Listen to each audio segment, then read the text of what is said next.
How to make account private on Instagram. Hello everyone, I am Bishaka and welcome to our channel. Now let's get right into the tutorial.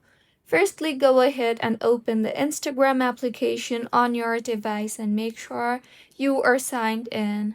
Now, tap on your profile icon on the bottom right of your screen and then tap on the three lines on the top right of your screen.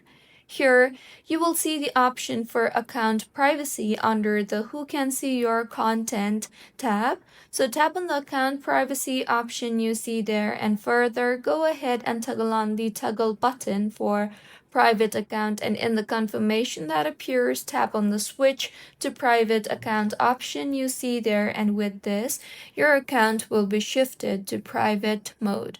So this is how you can make account private on Instagram. If you find this tutorial helpful, please like the video and do comment if you have any queries.